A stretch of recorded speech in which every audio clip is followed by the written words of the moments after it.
Harry Potter y las Reliquias de la Muerte. Capítulo 25. El refugio.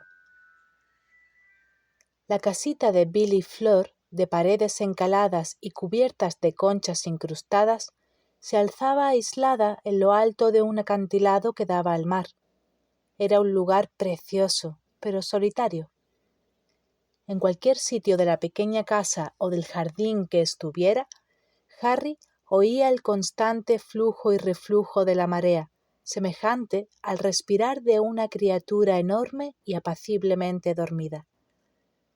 Durante los días siguientes, en vez de quedarse en la abarrotada vivienda, siempre se inventaba alguna excusa para alejarse y se iba en busca de la magnífica vista del cielo despejado, del ancho mar desierto que se divisaba desde el acantilado y de la caricia del viento frío y salado en la cara. La trascendencia de su determinación de no competir con Voldemort para quedarse con la varita todavía lo asustaba. No recordaba ninguna ocasión en que hubiera decidido no actuar, de modo que lo asaltaban innumerables dudas, unas dudas que Ron no dejaba de expresar siempre que estaban juntos. ¿Y si Dumbledore quería que averiguáramos el significado del símbolo a tiempo para hacernos con la varita? ¿Y si descifrar ese símbolo te convertía en merecedor de conseguir las reliquias? Si de verdad es la varita de Sauco, Harry, ¿cómo demonios vamos a acabar con quien tú sabes?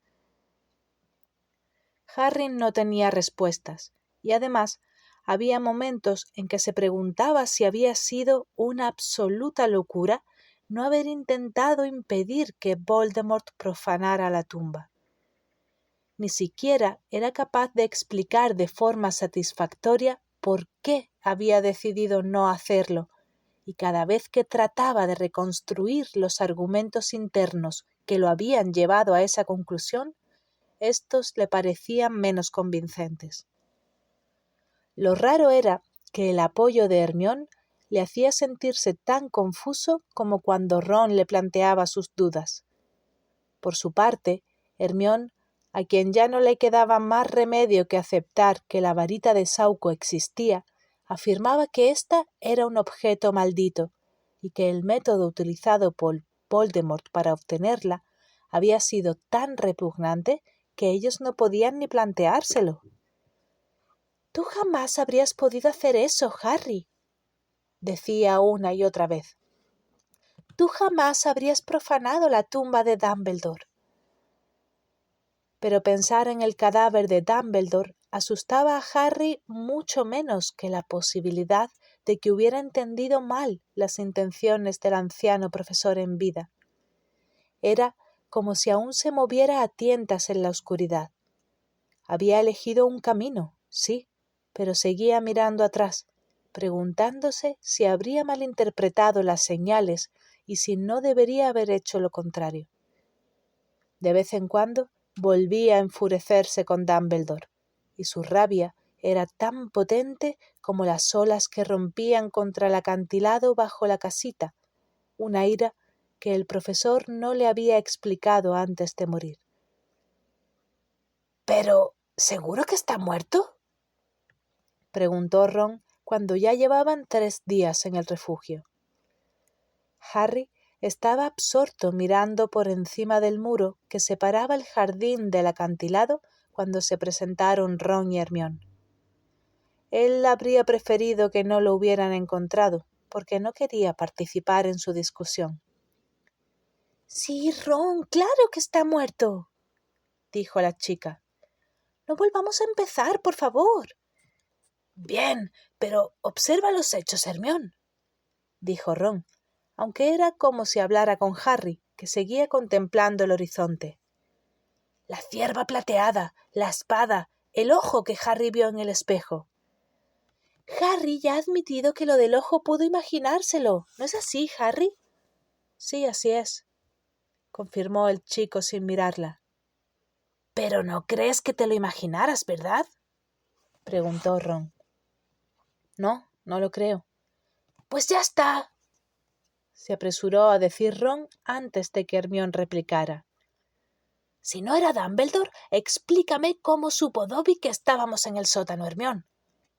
No puedo explicarlo, pero ¿puedes explicar tú cómo nos la envió Dumbledore si yace en una tumba en los jardines de Hogwarts? No lo sé. Quizá lo hizo su fantasma. Dumbledore no habría vuelto en forma de fantasma, sentenció Harry. Había muy pocas cosas acerca del anciano profesor de las que estaba seguro, pero de eso no tenía ninguna duda. Habría seguido más allá. ¿Qué quieres decir con que habría seguido más allá?, preguntó Ron, pero antes de que Harry contestara, una voz dijo a sus espaldas: ¿Harry? Flor, a quien la brisa hacía ondear la larga y plateada cabellera, había salido de la casa y se acercó a ellos. Harry, Griphook quiere hablar contigo. Está en el dormitorio pequeño. Dice que no quiere que os oiga nadie. A Flor no le hacía ninguna gracia que el duende la enviara a transmitir mensajes, y parecía enojada cuando volvió dentro. Griphook los estaba esperando, como había dicho Flor, en el más pequeño de los 3 dormitorios, donde dormían Hermione y Luna. Había corrido las cortinas de algodón rojo, y el sol que se filtraba por ellas daba a la habitación un intenso resplandor rojizo que desentonaba con la sosegada y delicada atmósfera del resto de la casa. «He tomado una decisión, Harry Potter», anunció el duende, sentado con las piernas cruzadas en una butaca baja, mientras tamborileaba en los brazos con sus largos y flacos dedos. Aunque los duendes de Gringotts lo considerarán una traición abyecta, he decidido ayudaros. ¡Estupendo!, saltó Harry aliviado. Gracias, Griphook. Estamos muy... Pero a cambio de una recompensa, añadió el duende. Harry titubeó, desprevenido. ¿Cuánto quieres? Tengo oro. No es oro lo que yo deseo. Yo también tengo oro. Los ojos le echaban chispas. Quiero la espada de Godric Gryffindor. El ánimo de Harry cayó en picado. Eso no puedo dártelo, replicó. Lo siento mucho. Entonces tendremos dificultades, dijo el duende sin alterarse. Te daremos otra cosa, intervino Ron impaciente. Seguro que los Lestrange poseen muchos objetos de valor. Podrás escoger lo que quieras cuando entremos en la cámara. Pero Ron se había equivocado y Griphook enrojeció de ira. Yo no soy un vulgar ladrón, chico. No intento hacerme con tesoros sobre los que no tengo ningún derecho. Pero esa espada es nuestra. No, no lo es, lo contradijo el duende. Nosotros somos miembros de la casa de Gryffindor y la espada pertenecía a Godric Gryffindor. ¿Y antes de pertenecer a Gryffindor, de quién era?, replicó el duende al mismo tiempo que se enderezaba. De nadie, respondió Ron. La hicieron para él, ¿no? ¡No! ¡No es cierto!, gritó el duende enfurecido, apuntando a Ron con un dedo. Otra vez la arrogancia de los magos. Esa espada era de Ragnuk I y Godric Gryffindor se la quitó. Es un tesoro perdido, una obra maestra de la artesanía de los duendes y nos pertenece. La espada es el precio de mis servicios. ¿Lo tomáis o lo dejáis? Y les lanzó una mirada desafiante. Harry miró a sus 2 amigos y dijo: Tenemos que discutirlo, Griphook, si no te importa. ¿Nos concedes unos minutos? El duende asintió con la cabeza, pero se lo veía irritado. Bajaron al vacío salón y Harry, muy preocupado, se acercó a la chimenea intentando tomar una decisión. Ron, detrás de él, sentenció: Se está burlando de nosotros. No podemos permitir que se quede esa espada. Hermione, ¿es verdad que Gryffindor robó la espada?, preguntó Harry. No lo sé, contestó ella desorientada. Muchas veces la historia de la magia trata muy por encima lo que los magos han hecho a otras razas mágicas, pero que yo sepa, no hay ningún texto que afirme que Gryffindor la robó. Debe de ser alguno de esos cuentos de duendes sobre cómo los magos siempre intentan meterles coles, opinó Ron. Supongo que podemos considerarnos afortunados de que no nos haya pedido una varita. Los duendes tienen buenos motivos para despreciar a los magos, Ron, dijo Hermione. En el pasado los han tratado muy mal. Pero ellos tampoco son precisamente unos conejitos suaves y sedosos, ¿verdad?, replicó Ron. Han matado a muchos magos y también han jugado sucio. De acuerdo, pero discutir con Griphook sobre cuál de las dos razas juega más sucio y con mayor violencia no va a convencerlo de que nos ayude, ¿no crees? Guardaron silencio mientras cavilaban alguna manera de solucionar el problema. Cuando Harry miró por la ventana la tumba de Dobby, vio que Luna estaba poniendo siemprevivas azules en un tarro de mermelada junto a la lápida. «Vale», soltó Ron, y Harry lo miró. «A ver qué os parece esto. Le decimos que necesitamos la espada solo para entrar en la cámara, y después que se la quede. Allí dentro hay una falsificación, ¿no? Pues damos el cambiazo y le entregamos la copia». «Pero Ron, ¿no ves que él sabrá distinguirlas mejor que nosotros?», protestó Hermione. «Él fue quien detectó que las habían cambiado». «Ya, pero podríamos largarnos antes de que se diera cuenta». Ron se echó a temblar ante la mirada que le lanzó Hermione. «O sea, que le pedimos ayuda y luego lo traicionamos, ¿no? Eso es una canallada», explotó ella.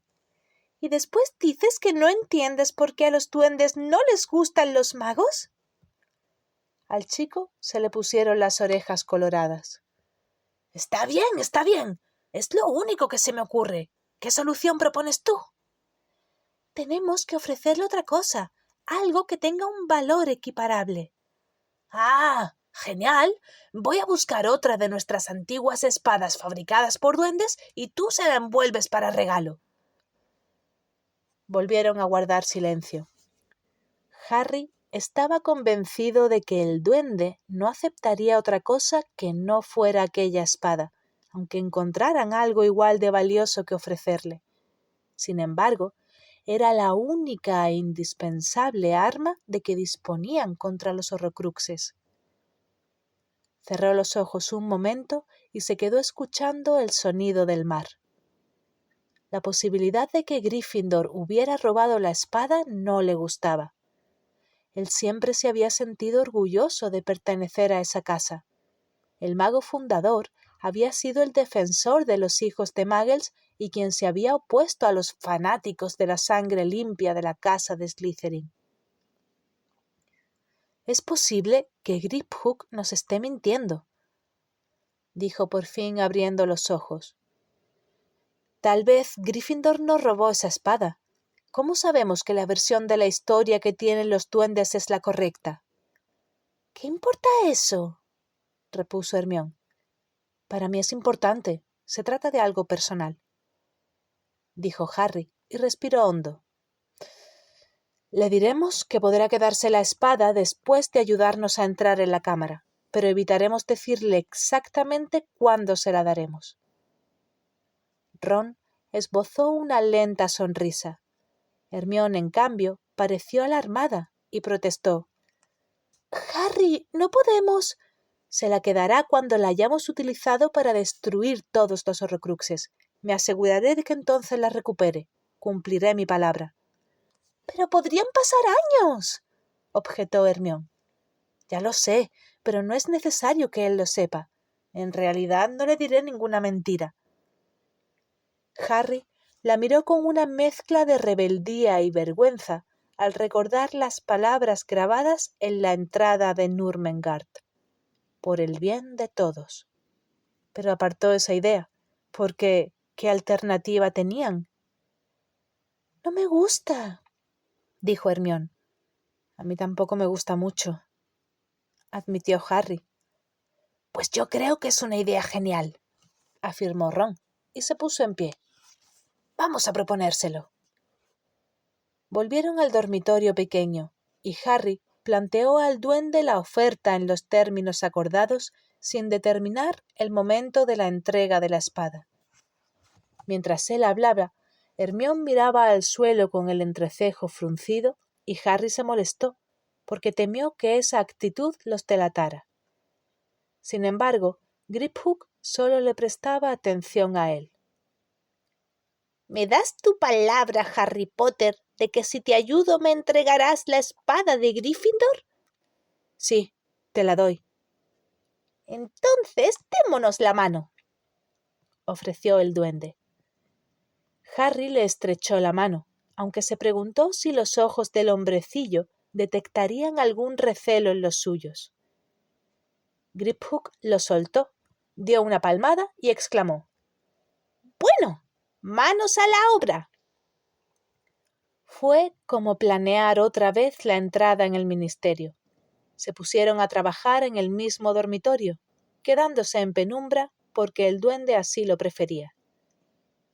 La cámara de los Lestrange es una de las más viejas. Solo he entrado en ella una vez, comentó Griphook. Cuando me dijeron que dejara allí la espada falsa. Las familias de magos más antiguas guardan sus tesoros en el nivel más profundo, donde se hallan las cámaras más grandes y mejor protegidas. Pasaban horas enteras encerrados en la diminuta habitación, y poco a poco los días iban componiendo semanas. Surgía un problema tras otro que tenían que solventar, y uno de ellos, no precisamente el menos grave, era que se estaban agotando sus reservas de poción multijugos. «Solo queda poción para uno de nosotros», anunció Hermione, inclinando la botella que contenía la espesa y fangosa poción a la luz de la lámpara. «Con eso bastará», dijo Harry, mientras examinaba el mapa de los pasillos más profundos que había dibujado Griphook. Como es lógico, los otros habitantes de El Refugio se percataron de que los tres jóvenes tramaban algo, porque solo salían del dormitorio a la hora de las comidas. Nadie les hacía preguntas, aunque muchas veces, cuando estaban sentados a la mesa, Harry sorprendía a Bill mirándolos a los tres, pensativo y con gesto de preocupación. Cuanto más tiempo pasaban juntos, más se daba cuenta Harry de que el duende no le caía muy bien. Griphook resultó una criatura asombrosamente sanguinaria. Se reía imaginando el sufrimiento de otras criaturas inferiores y parecía disfrutar con la posibilidad de que tuvieran que hacer daño a otros magos para llegar hasta la cámara de los Lestrange. Sus dos amigos compartían su desagrado, pero no lo comentaron, porque necesitaban a Griphook. El duende comía con los demás, aunque a regañadientes, pues incluso después de que se le curaran las piernas, seguía pidiendo que le llevaran la comida a su habitación, como hacían con Ollivander, que todavía estaba débil. Hasta que Bill, tras un arrebato de ira de Flor, subió a decirle que no podían seguir haciéndolo. Desde entonces, Griphook comía con ellos alrededor de la abarrotada mesa, aunque se negaba a comer lo mismo que los demás y se empeñaba en alimentarse de carne cruda, raíces y algunas setas. Harry se sentía responsable. Al fin y al cabo, era él quien había insistido en que el duende se quedara en el refugio para poder interrogarlo. Él tenía la culpa de que toda la familia Weasley hubiera tenido que esconderse y de que ni Bill, ni Fred, ni George, ni el señor Weasley pudieran ir a trabajar. «Lo lamento, Flor», se disculpó el chico una tempestuosa noche de abril mientras la ayudaba a preparar la cena. Nunca fue mi intención que tuvieras que soportar tantas molestias. Ella acababa de poner unos cuchillos a trabajar, cortando bistecs para Griphook y Bill, que desde que lo atacara Greyback prefería la carne muy cruda. Al escuchar las disculpas de Harry, su expresión de fastidio se suavizó. «Harry, jamás olvidaré que le salvaste la vida a mi hermana». Eso no era estrictamente cierto, pero el muchacho decidió no recordarle que Gabriel nunca había corrido peligro. «Además», prosiguió Flor, apuntando con la varita a un cazo de salsa colocado encima de un fogón que empezó a borbotar de inmediato. «El señor Ollivander se marcha esta noche a casa de Muriel.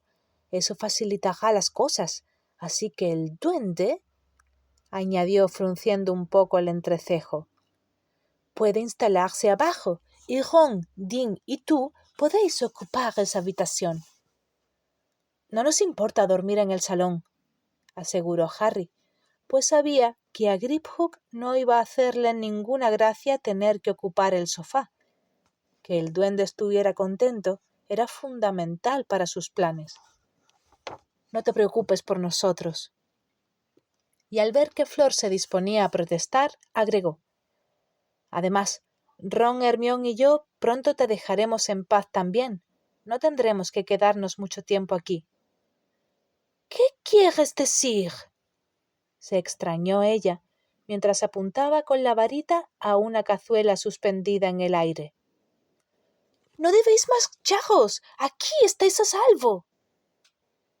Al hablar de ese modo, a Harry le recordó mucho a la señora Weasley, y se alegró de que en ese momento entraran por la puerta trasera Luna y Dean, con el cabello mojado por la lluvia. Venían cargados de maderas que habían recogido en la playa. «Y las orejas muy pequeñas», estaba diciendo Luna. «Como las de los hipopótamos, dice mi padre, pero moradas y peludas. Y si quieres llamarlos, tienes que tararear. Lo que más les gusta son los valses y la música lenta en general».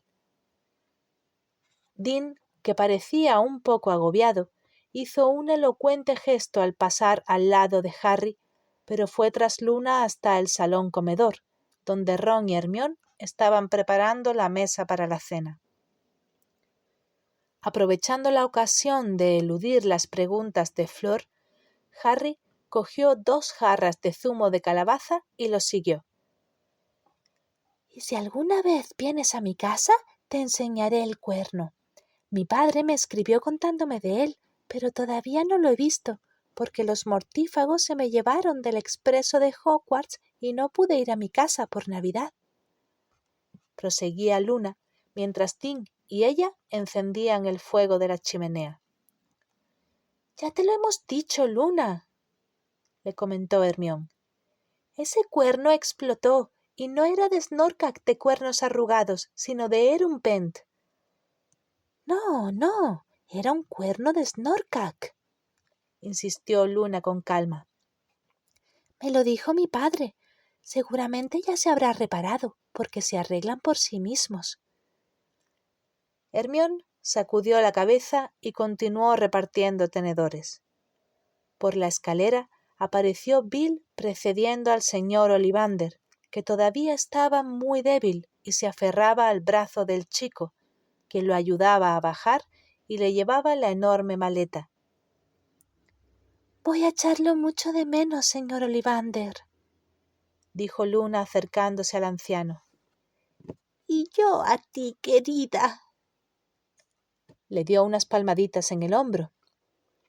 «Fuiste un valiosísimo consuelo para mí en aquel espantoso lugar». «Bueno, au revoir, señor Ollivander», dijo Flor, plantándole 2 besos en las mejillas.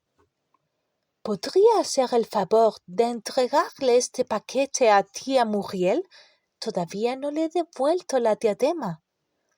«Será un honor», dijo Ollivander con una inclinación de la cabeza. Es lo menos que puedo hacer para agradeceros vuestra generosa hospitalidad. Flor sacó un gastado estuche de terciopelo y lo abrió para mostrarle su contenido al fabricante de varitas.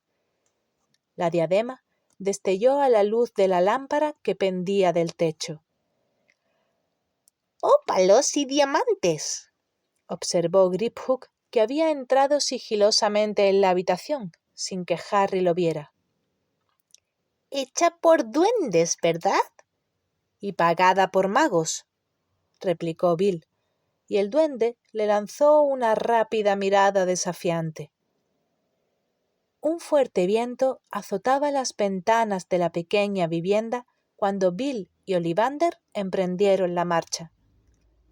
Los demás se apretujaron alrededor de la mesa. Codo con codo y sin apenas espacio para moverse, empezaron a comer mientras el fuego chisporroteaba y danzaba en la chimenea. Harry se fijó en que Flor solo jugueteaba con la comida y miraba por la ventana a cada momento.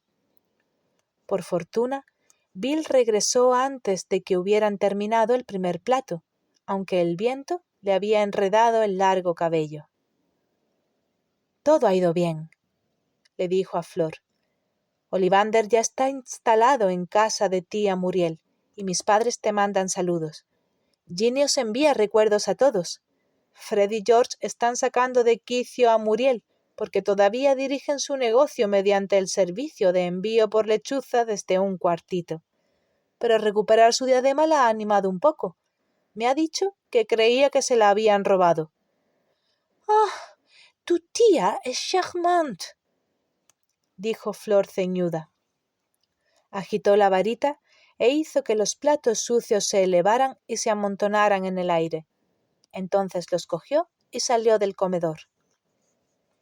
«Mi padre ha hecho una diadema», intervino Luna. «Bueno, en realidad es una corona». Sonriendo, Ron miró de reojo a Harry y éste dedujo que su amigo se estaba acordando del ridículo sombrero que habían visto en la casa de Xenophilius. «Sí, está intentando recrear la diadema perdida de Ravenclaw. Cree que ya ha identificado todos los elementos fundamentales. Añadir las alas de Pillywick ha sido una idea muy original». Se oyó un fuerte golpe en la puerta de la calle y todos se volvieron hacia allí. Flor, asustada, salió a toda prisa de la cocina. Bill se puso en pie de un brinco, apuntando a la puerta con la varita. Harry, Ron y Hermione hicieron otro tanto, mientras que Griphook, silencioso, se escondió debajo de la mesa. «¿Quién hay ahí?», gritó Bill. «Soy yo, Remus John Lupin», respondió una voz superando el bramido del viento. Harry se estremeció de miedo. ¿Qué habría pasado?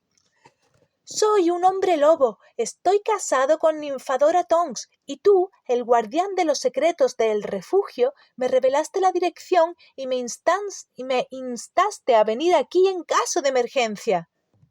«Lupin», murmuró Bill, y corrió hacia la puerta para abrirla de golpe. Lupin se derrumbó en el umbral. Envuelto en una capa de viaje y con el entrecano cabello muy alborotado, se lo veía muy pálido. No obstante, se enderezó, miró alrededor para ver quién había allí y entonces gritó: «¡Es un niño! Le hemos puesto Ted, como el padre de Dora». Hermione se puso a chillar. «¿Qué? ¿Que Tonks ha tenido el bebé?» «Sí, sí, ha tenido el bebé», gritó Lupin. Todos dieron gritos de alegría y suspiros de alivio. Hermione y Flor gritaron «¡Enhorabuena!» y Ron dijo «¡Vaya! ¡Un bebé!», como si jamás hubiera oído nada parecido.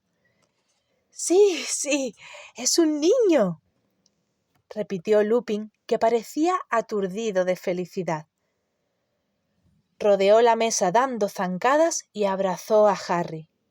Era como si la escena en el sótano de Grimmauld Place nunca hubiera tenido lugar. —¿Querrás ser el padrino? —le preguntó. —¿Yo? —balbuceó el muchacho. —Sí, tú. Dora está de acuerdo. No se nos ocurre nadie mejor. —Pues sí, claro. Vaya. Harry estaba abrumado, atónito, encantado. Bill fue a buscar vino y Fleur intentó convencer a Lupin para que se quedara a brindar con ellos. —No puedo quedarme mucho rato. Tengo que regresar —dijo el hombre lobo, mirándolos a todos con una sonrisa de oreja a oreja, y Harry se fijó en que parecía muy rejuvenecido. —Gracias, Bill. Bill no tardó en llenarles la copa a todos. Formaron un corro y alzaron las copas. —¡Por Teddy Remus Lupin! —brindó Lupin—, un gran mago en potencia. —¿A quién se parece? —preguntó Flor. —Yo creo que se parece a Dora, pero ella dice que es igual que yo. No tiene mucho pelo. Al nacer lo tenía negro, pero al cabo de una hora ya se le había vuelto pelirrojo. Seguramente a estas alturas ya debe de tenerlo rubio. Andrómeda dice que a Tonks le cambió el color del pelo el mismo día que nació. Vació la copa de un trago. —Va, solo una más —pidió sonriente, y Bill se la llenó. El viento azotaba la casita, pero el fuego chisporroteaba y caldeaba la sala. Bill no tardó en abrir otra botella de vino.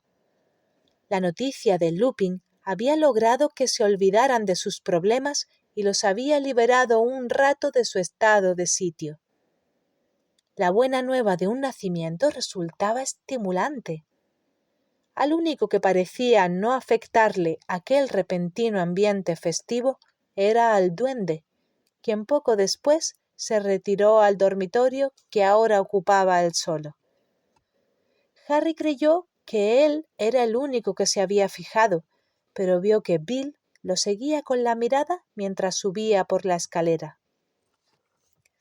No, de verdad, tengo que marcharme, aseguró Lupin al fin, rehusando otra copa de vino. Se levantó y se echó por encima la capa. Adiós. Volveré dentro de unos días e intentaré traeros fotografías. Todos se alegrarán cuando les diga que os he visto. Se abrochó la capa y se despidió, abrazando a las mujeres y estrechando la mano a los hombres. Y luego, todavía sonriente, se perdió en la tempestuosa noche. —¡Vas a ser padrino, Harry! —dijo Bill cuando se encontraron en la cocina ayudando a recoger la mesa. ¡Qué gran honor! ¡Felicidades! Mientras Harry depositaba las copas vacías en el fregadero, Bill cerró la puerta, de modo que dejaron de oírse las animadas voces de los demás que seguían celebrando el acontecimiento, pese a que Lupin ya se había marchado. —Mira, quería hablar en privado contigo, Harry. Con la casa tan llena de gente, hasta ahora no he encontrado el momento. Bill vaciló un instante, pero añadió: Tú estás planeando algo con Griphook. No era una pregunta, sino una afirmación, y Harry no se molestó en desmentirla. Se limitó a mirar a Bill. Conozco a los duendes, pues llevo trabajando en Gringotts desde que salí de Hogwarts, y si se puede hablar de amistad entre magos y duendes, puedo asegurar que yo tengo amigos que pertenecen a esa raza, o al menos los conozco bien y simpatizo con ellos. Titubeó otra vez. ¿Qué le has pedido a Griphook y qué le has prometido a cambio? Eso no puedo decírtelo, contestó Harry. Lo siento. En ese momento, Flor abrió la puerta de la cocina. Traía más copas y platos. Espera un momento, por favor, le dijo Bill. Ella se retiró y él volvió a cerrar la puerta. Entonces, Harry, tengo que decirte una cosa. Si has hecho alguna clase de trato con Griphook, y sobre todo si incluye algún objeto de valor, debes tener mucho cuidado. Los conceptos de propiedad, pago y recompensa de los duendes no son los mismos que los de los humanos. Harry sintió un leve malestar, como si una pequeña serpiente se hubiera estremecido en su interior. ¿Qué quieres decir?, preguntó. Mira, estamos hablando de seres de otra raza. Los tratos entre magos y duendes siempre han sido tensos, desde hace siglos, pero eso ya debes de saberlo porque has estudiado historia de la magia. Ambos han cometido errores, y yo no digo que los magos hayan sido siempre inocentes. Sin embargo, algunos duendes creen, y los de Gringotts son los más inclinados a esa opinión, que cuando se trata de oro y tesoros no se puede confiar en los magos, porque éstos no respetan el concepto de propiedad que tienen ellos. Yo respeto, murmuró Harry, pero Bill movió la cabeza y le dijo: Tú no lo entiendes, Harry, ni puede entenderlo nadie que no haya trabajado con duendes. Para estos, el verdadero amo de cualquier objeto es su fabricante, no la persona que lo ha comprado, de manera que todos los objetos elaborados por ellos son, a sus ojos, legítimamente suyos. Pero si alguien compra un objeto, en ese caso lo consideran alquilado por ese alguien. Les cuesta mucho entender la idea de que los objetos hechos por ellos pasen de un mago a otro. ¿Ya viste qué cara puso Griphook cuando vio la diadema? No lo aprueba. Creo que piensa, al igual que los más fieros de su raza, que deberían habérsela devuelto a ellos cuando murió la persona que la había comprado. Tanto es así que consideran nuestra costumbre de conservar los objetos hechos por ellos y la de heredarlos de un mago a otro sin volver a desembolsar dinero poco menos que un robo. Harry tuvo un mal presentimiento y se preguntó si Bill sabía más de lo que aparentaba. Lo único que te aconsejo, añadió Bill antes de volver al salón, es que tengas mucho cuidado con lo que prometes a los duendes, porque sería menos peligroso entrar por la fuerza en Gringotts que faltar a una promesa hecha a uno de ellos. De acuerdo, dijo Harry. Gracias, lo tendré en cuenta. Siguió a Bill para reunirse con los demás y lo asaltó un pensamiento irónico, producto sin duda del vino ingerido. Parecía encaminado a convertirse en un padrino tan temerario para Teddy Lupin como Sirius Black lo había sido para él.